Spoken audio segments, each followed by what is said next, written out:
milking rat! Milking rat! So, Mutant Mayhem came out a few weeks ago, yeah? It's a fun movie, though part of me felt this kind of thing would pop up in it, especially when I saw Seth Rogen and some of the casting choices. I have some thoughts on Superfly and the conflict of the movie, but one thing at a time. Let's jump into the review, shall we? I appreciate that each of the boys' recurring traits are imagined in a way that makes sense for normal teenagers. Leo is just a ball of anxiety trying to stay on his dad's good side, but is also a sweet boy. Dude would keep a deck of flashcards with all of his friends' pronouns to make sure he genders everyone correctly. Donnie is an anime nerd, and they don't do anything with his usual interest in science and engineering. Instead, he's the one who ends up coming up with the team's plans, and a bit of a wheels man for the group. So maybe you could transition that into an interest in mechanics. Dude would end up fighting a bunch of power scalers over Attack on Titan, right? Put this kid in the junkyard, he'll think, what ridiculous anime crap can I come up with? Rap's anger is less brooding angst and more hormonal teenager who really needs to join a sport. He's that teenage boy who did push-ups in his room because he doesn't have access to a gym, right down to grabbing protein powder during a store run in one scene. He's still physically the largest of his brothers, but even then he maintains the more approachable, kid-like appearance. Bro licks his sigh like he's Garahim or something, I love it. Like he's often treated as a comic relief character, where here he is a theater kid who loves doing improv and generally just vibing with people.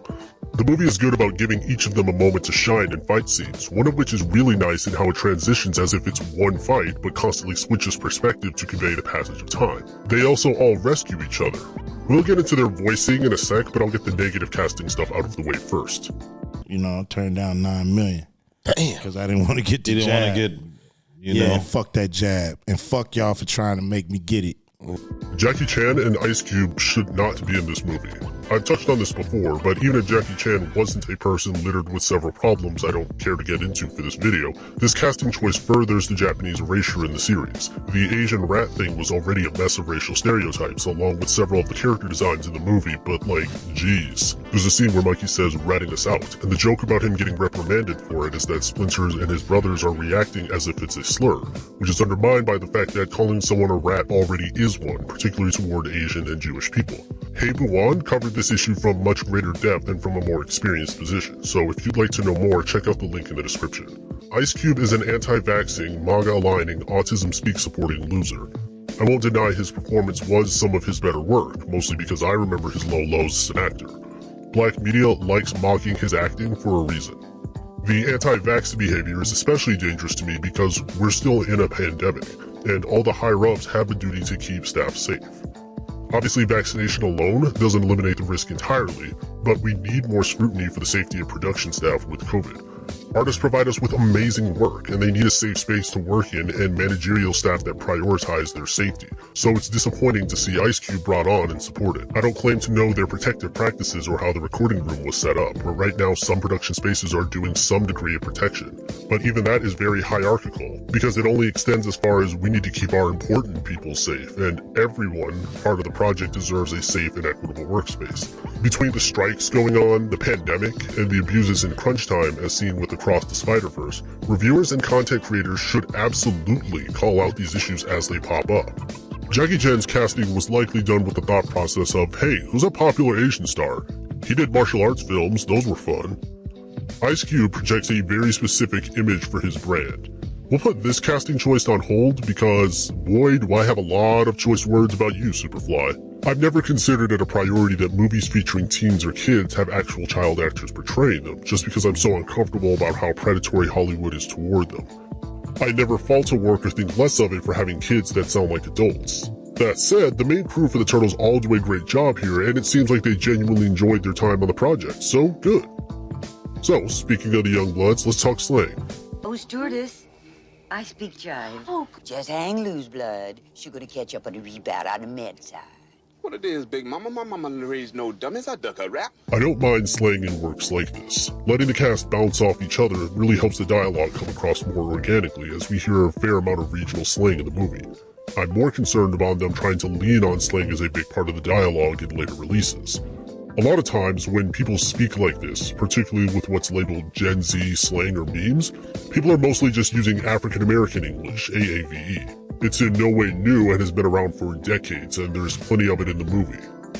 It is nails on a chalkboard hearing people talk about gats on TikTok, which are butts, because they took the intentional exaggeration in black people saying goddamn and turned it into a noun. A lot of times, AAVE has nuanced use within black communities. Conservatives misusing woke is one of the most common examples, because the word has seen use in black communities for over 80 years now to mean socially conscious, to be politically alert. Now it's used not just by conservatives, but even within non-black leftist spaces as a negative quality related to anything even vaguely perceived as progressive. You can argue about language evolving all you want, but you can't talk about the theft of AAVE without discussing the platforms where it is used for profit and for the consumption of blackness. AAVE gets misused and appropriated by the same people who in the same breath derogate black people and exclude us. You ever see someone post goofy boy? That's them trying to recreate sounding black, and non-black people use it very selectively. It's erasure and appropriation. Black people are punished and scrutinized for the same qualities people steal and misuse about us. I really don't want TMNT to be non-black people on TikTok. Slay! Two of the Turtles' voice actors are black, but that doesn't mean they necessarily have the resources to navigate this issue, especially when they're not really in charge of a script and only have brief improv moments.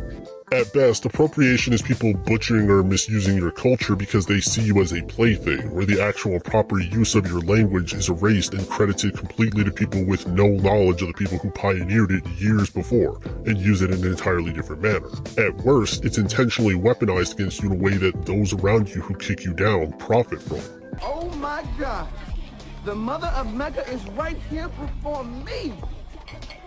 Do my eyes not deceive me, or am I looking at the goddess Isis herself? On a more positive note, I'm gonna be so real with you, I did not expect to like Leo's crush as much as I did. I completely understand if you just noped right out of it on principle and don't even want to entertain the idea, especially for those of us who experienced the trauma that was Donnie's creeping on April in the 2012 series. No way. Nuh-uh. Bad idea.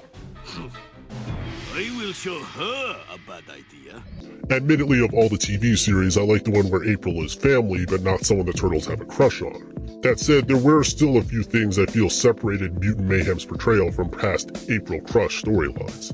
In previous series, what they depicted was not an innocent crush, it was just actual stalking and harassment. In the 2012 series, Donnie likes her, but he also does creepy stuff like take pictures of her without her consent, and the will they won't they is nothing compared to just how creepy Donnie makes things. Bayverse Mikey decided to tell the audience how his shell tightens around April. Why would you write that? Why would you have 2012 April getting creeped on by grown men? Mutant Mayhem's crush subplot works better to me because Leo is the sweetest boy ever, and he's written less as, oh god, I need a girlfriend, and more Leo caring about her well-being at every given moment. It's little things that add up. When the boys recover her scooter and go into hiding, Leo takes the time to set it back up and dust it off before he hides. He inadvertently hurts her feelings and brushes up on a painful thing that happened to her where she's been turned into an embarrassing meme and wants to shake that reputation. All of the other turtles either join in on laughing at her about it or are indifferent, while Leo is the only one who seems to genuinely empathize with her. Anytime April is uncomfortable or insecure about something, he prioritizes cheering and building her up over trying to get in her good graces. He doesn't press certain topics when he sees she's uncomfortable about it. It conveys a genuine kindness, respect for her boundaries, and emotional attentiveness that Leo shows throughout the movie. There are still silly moments where my dude is very clearly down bad and literally ready to risk it all for her, but while he likes her, he still treats her like a person first. There's more substance to it than saying she's good looking. Now, I don't actually want them to be a couple and move from there.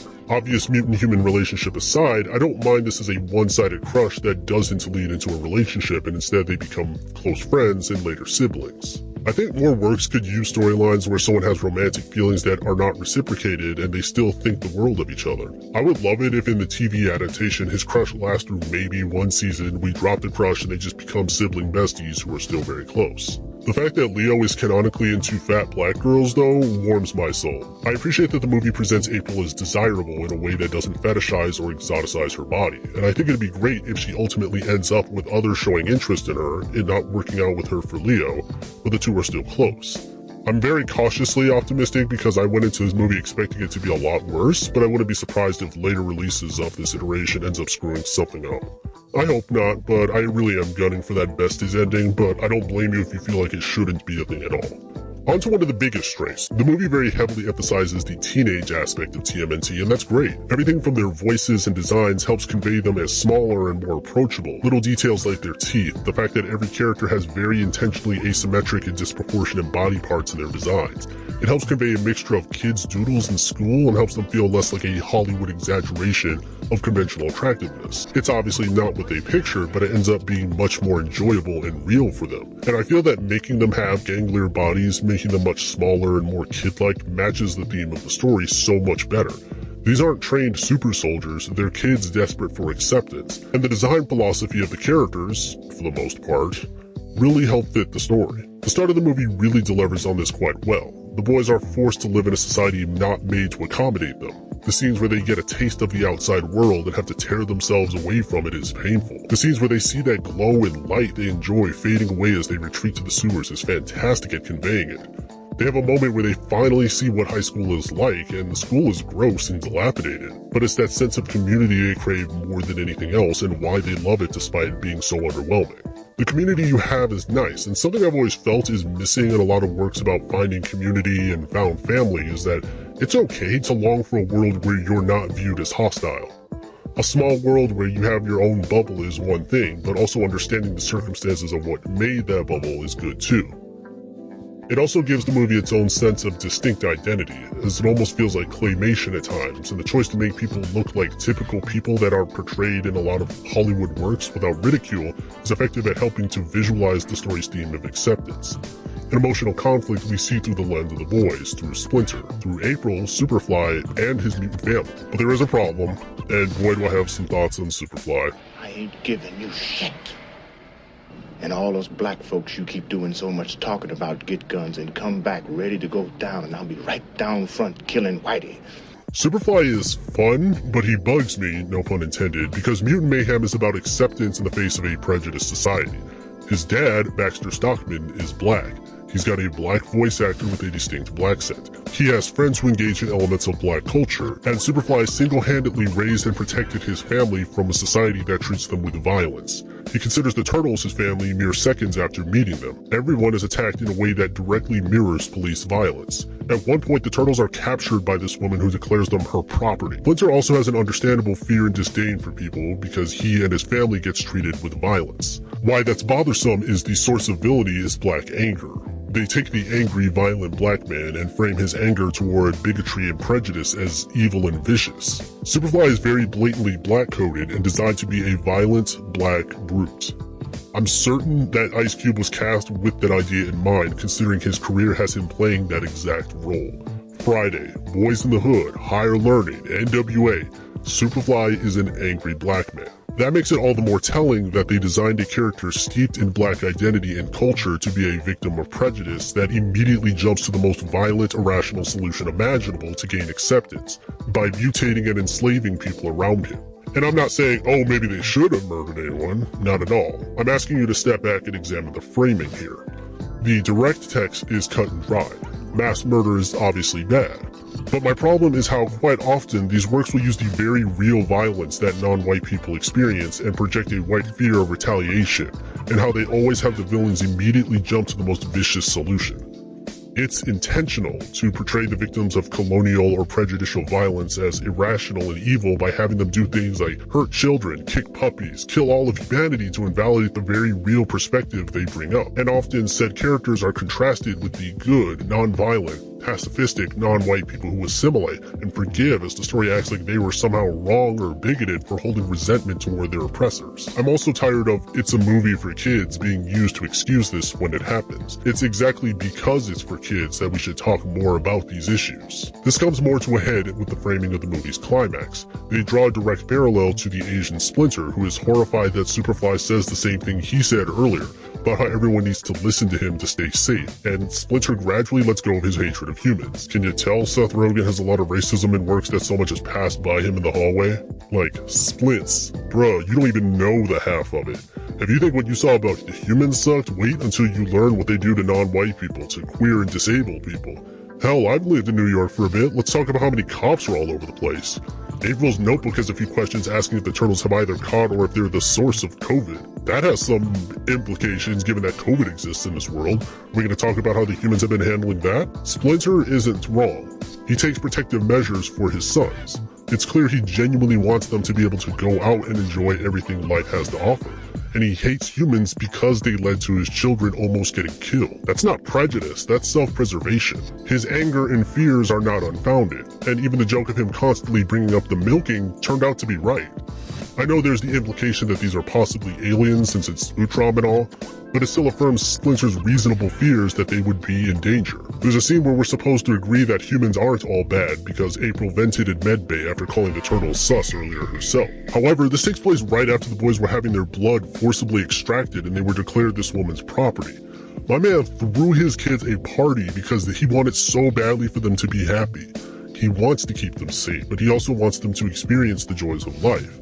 Hell, he wants it himself, and dude wasted no time in finding a girlfriend. He was not playing. It's not the first Splinter we've had who was down bad for a bug woman, because let's be real, Rise's plot was basically Splinter's hear me out gone horribly wrong. He grounds his children to keep them safe, and they make sure you see his expression and how pained he is to do it, because they're not wrong for wanting to experience more in life, and he knows that. It's not a fair punishment, but it keeps them safe. I honestly like that he risked going out because he knew they wanted it.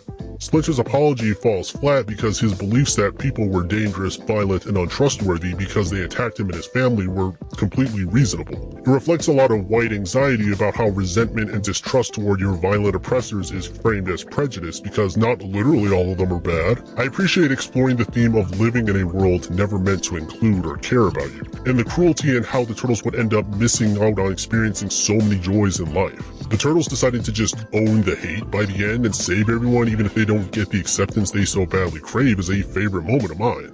I'm of the belief that that aspect of it is why TMNT is looked at so differently by its fans of oppressed identities. Could you imagine if we treated certain demographics of people with violence and prejudice, created a hostile society they have to hide and distance themselves from because the world is designed not to care about their existence, said people are dehumanized, exploited, institutionalized, and even experimented on? That would be horrible. That's sort of a problem TMNT has always had in how it tries to discuss the whole mutant prejudice thing.